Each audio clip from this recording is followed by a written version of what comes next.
Approximately 80% of all international trade by volume moves across the oceans. The global economy is entirely dependent on this continuous maritime flow. But this oceanic network is not a borderless expanse. It is a strictly funneled system. The bulk of global shipping is forced through a handful of highly constricted geographic corridors. For centuries, whoever controlled these specific maritime nodes dictated regional and global hegemony, from the Srivijaya Empire controlling the spice trade to the Ottoman Empire locking down the Black Sea. In the modern era, these straits are rarely outright military prizes. Instead, they have evolved into the primary structural vulnerabilities of the global supply chain. The inability of cargo to transit just one of these major choke points, even temporarily, does not create a localized problem. It triggers immediate, nonlinear economic shocks across the entire world. This rising vulnerability is prompting a structural shift in how goods move. The global shipping industry is now caught between the long-standing pursuit of maximum efficiency and a new, urgent demand for geographic resilience. This navigational chart maps the strict geography of the Strait of Malacca, the highest volume maritime bottleneck on the planet. Connecting the Indian and Pacific Oceans, this single corridor handles roughly 25% of all globally traded goods, including 23.2 million barrels of oil every single day. West of India lies the Strait of Hormuz. It is the world's most critical energy artery, processing 20.9 million barrels of oil per day, nearly a fifth of total global consumption. Beyond crude oil, Hormuz also handles approximately 20 to 22% of all global liquefied natural gas trade.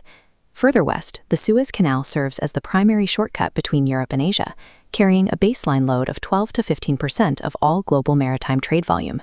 And in East Asia, the Taiwan Strait commands outsized importance for manufactured goods, handling nearly 40% of the entire global container fleet.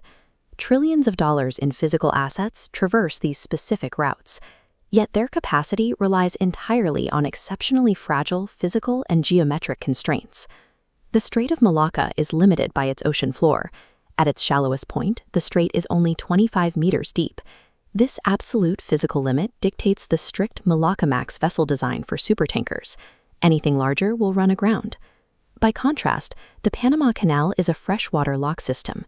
Its operation relies entirely on rainfall feeding the Gatun Lake Reservoir.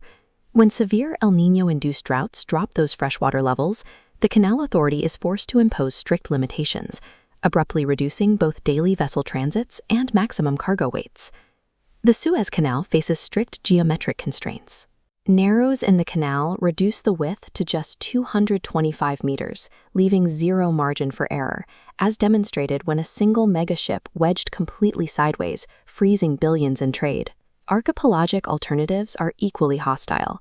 Routes like the Sunda Strait or the Strait of Magellan suffer from unpredictable currents, irregular bottom topography, and, in Indonesia's case, active volcanoes.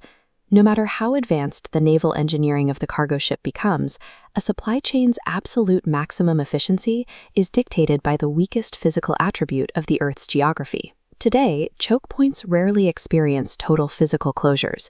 Instead, corridors like Hormuz face filtered blockades, where transit access is selectively granted based on the geopolitical alignment of the cargo or owner. The immediate physical symptom of a filtered blockade is extreme geometric compression. When a primary node turns into a dead end, dozens of massive container ships are abruptly trapped or forced into indefinite anchorage. This triggers an operational cascade. Trapped ships force incoming vessels to cluster, creating extreme port congestion.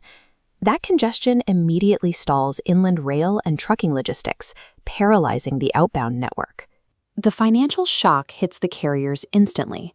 They absorb millions in extra fuel costs for emergency rerouting, while war risk insurance premiums frequently surge from 0.6% to over 2%. From day 1 to day 3, financial losses skyrocket on a steep upward trajectory. But notice the specific data point between day 4 and day 6. The carrier loss line defies expectations, tapering off and slightly curving downward. This is the Malacca paradox. The logic behind the paradox is practical. At a certain point, carriers realize waiting is financially untenable. They execute what modelers call the wiser choice, by abandoning the efficient route entirely. For Malacca, this means routing deep draft vessels south, through the much deeper Lombok or Sunda Streets. This deliberate diversion adds roughly 3.5 days of steaming time to the journey. In modern logistics, guaranteeing an extended, expensive transit time is now vastly preferable to gambling on the indefinite risk of a choke point closure. Rerouting cargo does not eliminate supply chain risk, it simply displaces it onto other waterways. When Red Sea security crises escalated in 2023 and 2024, commercial fleets were forced to abandon the Suez Canal and find alternative paths for western-bound trade. This official UK trade report explicitly details the downstream effect. Imports of containerized goods through the Taiwan Strait surged to multi-year highs, specifically because global trade flows were blocked in the Middle East. The other primary alternative is diverting all the way around the Cape of Good Hope at the bottom of Africa. Shippers absorb massive fuel and capital costs to bypass the Suez Canal entirely. Rerouting is essentially a trade-off in vulnerability.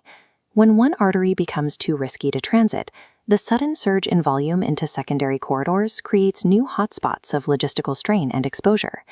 Relying solely on geographic efficiency is no longer viable. Logistics firms are actively abandoning strict point-to-point routing in favor of predictive buffering. Operators now leverage AI, digital twins, and real-time network modeling to preemptively reroute cargo.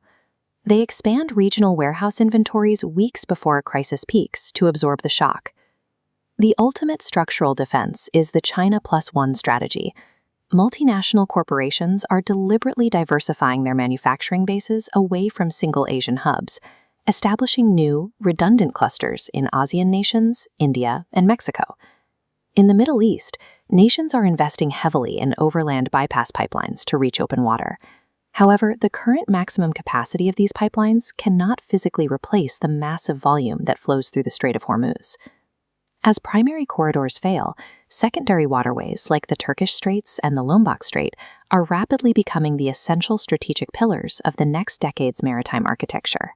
The world's maritime arteries were currently too constricted and too volatile to support traditional point-to-point logistics.